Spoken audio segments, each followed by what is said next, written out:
Hello നമസ്കാരം എല്ലാവർക്കും ഇന്നത്തെ വീഡിയോയിലേക്ക് സ്വാഗതം. നമ്മളുടെ വീട്ടിൽ തന്നെ പച്ചക്കറികൾ വളരെ എളുപ്പത്തിൽ അധികം കോസ്റ്റൊന്നും ചിലവാക്കാതെ തന്നെ നമുക്ക് നട്ടെടുക്കാൻ പറ്റും എന്നുള്ള കുറച്ച് വീഡിയോസൊക്കെ ഞാൻ അപ്ലോഡ് ചെയ്തിട്ടുണ്ട്. അങ്ങനെ ഒരു വീഡിയോ ആണ്, അതിൻ്റെ പ്രൂഫാണ് ഞാൻ ആദ്യം കാണിച്ചു തരുന്നത്. കാരണം മിക്കവർക്കും റിസൾട്ട് കിട്ടുമോ എന്നുള്ളതാണ് ആദ്യം അറിയാനുള്ളത്. അതൊരു തെറ്റായിട്ടുള്ള കാര്യമൊന്നുമല്ല. കാരണം നമ്മളൊരു ചെടിക്ക് വേണ്ടിയിട്ട് സമയവും പൈസയും ഒക്കെ ചിലവാക്കി നമ്മൾ നോക്കുമ്പോൾ അതിൽ നിന്ന് ഒരു ഔട്ട്പുട്ട് കിട്ടാതിരിക്കുമ്പോൾ പലർക്കും സങ്കടമാണ്. ഞാൻ ഇതിൽ നിന്നും തീർത്തും വ്യത്യസ്തമായി ചിന്തിക്കുന്ന ഒരാളാണ് കേട്ടോ. അതുകൊണ്ട് എൻ്റെ കാര്യം വിട്ടേക്കും. ഇതിപ്പം എൻ്റെ വീട്ടിൽ കൃഷി ചെയ്തിട്ടുള്ള കാര്യമാണ് ഞാൻ നിങ്ങളുമായിട്ട് ഷെയർ ചെയ്യുന്നത്. വിത്തിന് വേണ്ടിയിട്ട് നമ്മൾ ഒത്തിരി കാശ് ചിലവഴിക്കുന്ന ആൾക്കാരാണ് നമ്മളിൽ മിക്കവരും. അതെ, കാരണം അടുത്ത് കൃഷി ചെയ്യുന്നവരൊക്കെ ആണെങ്കിൽ അവരോട് അന്വേഷിച്ച് കഴിഞ്ഞാൽ നമുക്ക് വിത്തുകൾ തീർച്ചയായിട്ടും അവർ തരുന്നതാണ്. എല്ലാവരും തരണമെന്നില്ല, എന്നാലും നമുക്കങ്ങനെ തരുന്ന നല്ല മനസ്സുള്ള ഒരുപാട് പേരുണ്ട്. അപ്പോൾ അങ്ങനെ കിട്ടും നമുക്ക്. ഇനി അതല്ലാതെ ഈ വിത്തിന് വേണ്ടി ഒത്തിരി കാശ് ചിലവഴിച്ച ഒരാളാണ്, എന്നാൽ എനിക്ക് അതിൽ നിന്ന് നല്ല റിസൾട്ട് കിട്ടാത്ത ഒരവസ്ഥയും ഉണ്ടായിട്ടുണ്ട്. ചെറിയ വിലക്ക് വാങ്ങിച്ചതിൽ നിന്ന് നല്ല റിസൾട്ട് കിട്ടിയിട്ടുള്ളൊരവസ്ഥയും ഉണ്ടായിട്ടുണ്ട്. ഇതൊക്കെ നമ്മൾ വീഡിയോ ആയിട്ട് തന്നെ ചെയ്തിട്ടുള്ളതാണ് കേട്ടോ.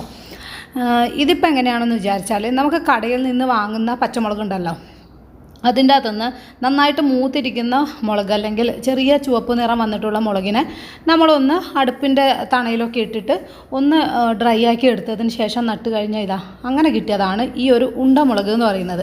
എനിക്ക് ഭയങ്കര ഇഷ്ടമാണ് ഈ ഒരു മുളക്. നല്ല എരിവും ഉണ്ടാവും, നല്ലൊരു ടേസ്റ്റാണ് ഈ ഒരു മുളകിന്.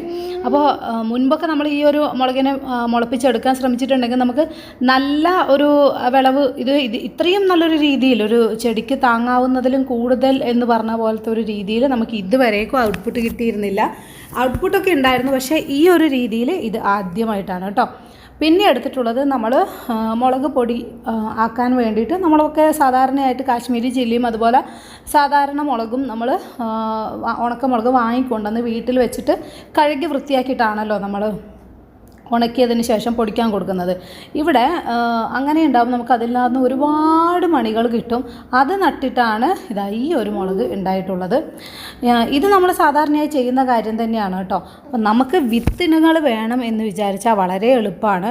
കടയിൽ നിന്ന് കിട്ടുന്ന ഇതുപോലുള്ളതിൽ നിന്നും ഇഷ്ടംപോലെ നമുക്ക് വിത്തുകൾ എടുക്കാനായിട്ട് പറ്റും. പച്ചമുളകിൽ നിന്ന് റിസൾട്ട് കിട്ടുമോ എന്നുള്ളതിൻ്റെ തെളിവാണ് ഞാൻ നിങ്ങൾക്ക് കാണിച്ചു തന്നത്. നല്ല റിസൾട്ട് തന്നെ കിട്ടും. നമുക്ക് ഇതേ പച്ചമുളക് തന്നെ ഉണക്കിയെടുത്തതിന് ശേഷം നമുക്ക് ഉണക്കമുളകാക്കിയിട്ട് നമുക്ക് യൂസ് ചെയ്യാനും പറ്റും. അപ്പോൾ നമുക്ക് ഒരു വീട്ടാവശ്യത്തിൽ വേണ്ടുന്നതിലും അധികം നിങ്ങൾക്ക് ഇതിൽ നിന്ന് കിട്ടിയിട്ടുണ്ടായിരുന്നു. നമുക്ക് നോക്കിയാൽ മനസ്സിലാകും. ഗ്രോ ബാഗിലാണ് നമ്മൾ നട്ടെടുത്തിട്ടുള്ളത്. അതിൽ നിന്നും നമുക്ക് ഈ ഒരു റിസൾട്ട് നമുക്ക് കിട്ടുന്നുണ്ടായിരുന്നു കേട്ടോ. ഇനി മണ്ണിൽ നട്ടെടുക്കുകയാണെങ്കിൽ നമുക്ക് ഈ പറഞ്ഞ പോലെ വളം ചേർക്കാനൊക്കെയുള്ളൊരു ബുദ്ധിമുട്ടുണ്ടാവും. ഇനി ഇതിന് ചേർത്തിട്ടുള്ള വളം, വീട്ടിൽ 2-3 കോഴികളുണ്ട്. 2-3 കോഴികളിൽ നിന്ന് നമുക്ക് കോഴിവളം കിട്ടുക എന്നുള്ളത് വളരെ ബുദ്ധിമുട്ടുള്ള കാര്യമാണ്.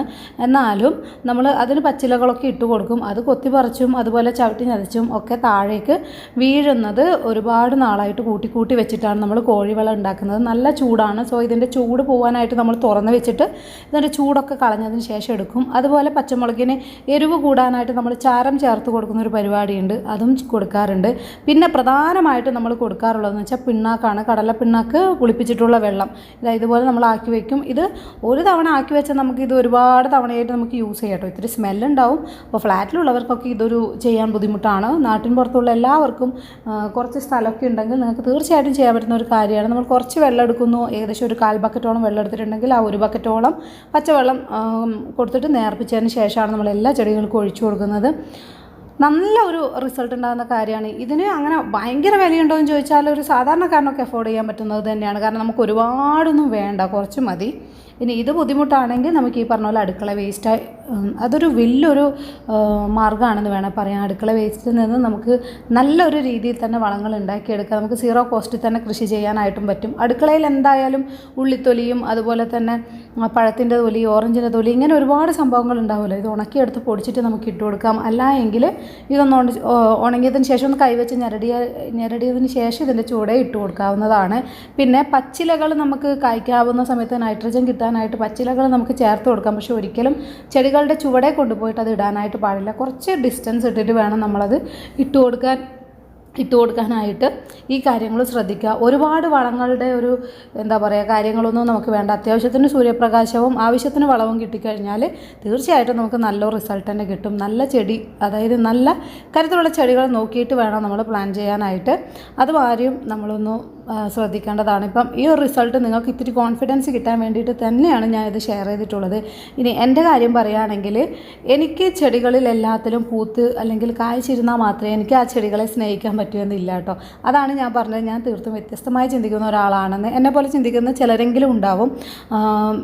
അത് ചിലപ്പോൾ നമ്മൾ അങ്ങനെ ചിന്തിക്കാത്തവരെ ഞാൻ ഒരിക്കലും കുറ്റം പറയുന്നതല്ല. കാരണം ഇതിപ്പം കൃഷി ചെയ്ത എൻ്റെ അമ്മയാണ്. അമ്മയ്ക്ക് ഇതിൽ നിന്ന് റിസൾട്ട് കിട്ടാതിരിക്കുമ്പോൾ തീർച്ചയായിട്ടും നമുക്കൊരു വിഷമം തോന്നാറുണ്ട്. കാരണം അത്രയും സമയം അമ്മ ഈ ചെടികളോടൊപ്പം സ്പെൻഡ് ചെയ്യുന്നുണ്ട്. പക്ഷേ അപ്പോൾ അത്രയും നമ്മൾ അതിന് വേണ്ടി നമ്മളുടെ ലൈഫിൻ്റെ ഒരു വലിയ പാർട്ട് തന്നെ നമ്മൾ മാറ്റി വെക്കുമ്പോൾ, അല്ലെങ്കിൽ ഒരു ദിവസത്തെ ടൈമിൻ്റെ ഒരുപാട് സമയം തന്നെ അമ്മ ഇതിനോടൊപ്പം ചിലവഴിക്കാറുണ്ട്. പക്ഷേ അതിൽ നിന്ന് നമുക്ക് കിട്ടുന്ന ഒരു കാര്യം, ഒത്തിരി സന്തോഷം കിട്ടുന്നുണ്ട്, ഒത്തിരി സ്ട്രെസ് റിലീഫ് ആവുന്നുണ്ട്, ഇങ്ങനെ ഒരുപാട് കാര്യങ്ങളുണ്ട്. അപ്പോൾ ഞാൻ പറയുന്നത് എന്താണെന്ന് വിചാരിച്ചാൽ, എൻ്റെ ഒരു കാഴ്ചപ്പാടിൽ എനിക്കിങ്ങനെ ഈ ഒരു പച്ച നിറം കാണുന്നത് തന്നെ ഒത്തിരി സന്തോഷമാണ്. ചെടികൾ ആരോഗ്യമില്ലെങ്കിൽ എനിക്കിതിരി സങ്കടമൊക്കെ തോന്നാറുണ്ട്. നല്ല പച്ച നിറത്തോടു കൂടി നല്ല ആരോഗ്യത്തോടു കൂടി ഇരിക്കുന്നത് കണ്ടു കഴിഞ്ഞാൽ ഞാൻ വളരെ ഹാപ്പിയാണ്. എനിക്ക് ഔട്ട്പുട്ട് കിട്ടണം എന്ന് നിർബന്ധമൊന്നും ഇതുവരേക്കും എനിക്ക് തോന്നിയിട്ടില്ല. ഇനി കുറച്ച് കഴിയുമ്പോൾ തോന്നുമെന്നുള്ള കാര്യവും അറിയില്ല. എനിക്കതാണ് ഒരു സന്തോഷമായിട്ട് തോന്നാറുള്ളത്. പക്ഷെ നമുക്ക് തീർച്ചയായിട്ടും ഒരു കൃഷി ചെയ്യുമ്പോൾ അതിന് ഔട്ട്പുട്ട് കിട്ടുവാണെങ്കിൽ മാത്രമാണല്ലോ നമ്മളുടെ വീട്ടിലുള്ള ആവശ്യങ്ങളെങ്കിലും നിറവേറ്റി വരുള്ളൂ. അതുകൊണ്ടാണ് പിന്നെ അതിന് വേണ്ടുന്ന കാര്യങ്ങൾ ചെയ്യുന്നത് എന്ന് മാത്രം. പക്ഷേ എപ്പോൾ നമ്മൾ എന്ത് ചെയ്യുമ്പോൾ, അതായത് ഒരു തുടക്കം കുറിക്കുന്ന സമയത്ത് നമുക്കൊരു നല്ല റിസൾട്ട് കിട്ടണമെന്ന് ഒരിക്കലും നമ്മൾ ചിന്തിക്കാൻ വേണ്ടി പാടില്ല കേട്ടോ. ഞങ്ങൾ ഈ ഒരു രീതിയിലാണ് ഇത്തവണ നമ്മൾ കൃഷി ചെയ്തിട്ടുള്ളത്. ഗ്രോ ബാഗിൽ ഇങ്ങനെ ഭംഗിയായിട്ട് തന്നെ അലങ്കരിച്ച് വെച്ച രീതിയിലാണ്. ഇതിൻ്റെ ഡീറ്റെയിൽ ആയിട്ടുള്ള വീഡിയോ ഞാൻ അപ്ലോഡ് ചെയ്യാം. വീഡിയോ ഡിലേ ആവാനുള്ള കാരണവും ഇത് തന്നെയാണ്. വാവയുണ്ട് ഇവിടെ. അപ്പോൾ എനിക്ക് എഡിറ്റ് ചെയ്യാനും വോയിസ് കൊടുക്കാനും ഒന്നും സമയം കിട്ടുന്നില്ല എന്നുള്ളതാണ് നിങ്ങൾക്ക് മനസ്സിലാവുമെന്നാണ് വിചാരിക്കുന്നത്. അതുകൊണ്ട് മാത്രമാണ് ഒരു ഡിലേ വരുന്നത്. ഇതിപ്പോൾ ഏകദേശം കൃഷിയൊക്കെ കഴിയാറായപ്പോഴാണ് ഈ ഒരു അവസ്ഥ കേട്ടോ. നല്ല രീതിയിൽ ഇതിൻ്റെ അകത്തുനിന്നൊക്കെ വിളവ് കിട്ടിയിട്ടുണ്ടായിരുന്നു. നമുക്ക് ഡെയിലി ഇതുപോലൊരു പച്ചക്കറി, ഒരു ചെറിയൊരു തോട്ടം ഉണ്ടാക്കി കഴിഞ്ഞാലുണ്ടല്ലോ, നമുക്ക് വീട്ടാവശ്യത്തിന് വേണ്ടുന്ന, അല്ലെങ്കിൽ പെട്ടെന്നൊരു കറി വെക്കാനില്ലെങ്കിൽ ഒന്ന് മുറ്റത്തേക്ക് ഇറങ്ങിയാൽ മതിയാവും. നമ്മളുടെ വീട്ടാവശ്യങ്ങൾക്ക് വേണ്ടുന്ന കാര്യങ്ങൾ നമ്മളുടെ കൺവെട്ടത്ത് തന്നെ ഉണ്ടാവും. ഇനി നമുക്ക് കായ്ക്കുന്നില്ല എന്ന് വിചാരിച്ച് ഇതിൻ്റെ ഇലകളൊക്കെ നമുക്ക് തോരൻ വയ്ക്കാൻ ഉപയോഗിക്കാം. വളരെ ഹെൽത്തിയാണ്. കുട്ടികൾക്ക് കൊടുക്കുകയാണെങ്കിൽ നമ്മുടെ കണ്ണിനും എല്ലാത്തിനും വളരെ നല്ലതാണെന്നുള്ള കാര്യം നിങ്ങളോട് ഞാൻ പ്രത്യേകം പറയണ്ടല്ലോ. അപ്പോൾ കൃഷി, പിന്നെ നമുക്ക് നല്ല ശുദ്ധമായിട്ടുള്ള വായു തീർച്ചയായിട്ടും കിട്ടുന്നതാണ്. അപ്പോൾ ഇന്നത്തെ വീഡിയോ ഇത്രയേ ഉള്ളൂ. ഒരു ചെറിയ വീഡിയോ ആണ് നിങ്ങളുമായിട്ട് ഷെയർ ചെയ്യുന്നത്. നിങ്ങൾക്ക് ഇത്തിരി കോൺഫിഡൻസ് കിട്ടാൻ വേണ്ടി മാത്രമാണ്. വീഡിയോ ഇഷ്ടമായാൽ ലൈക്ക് ചെയ്യാം.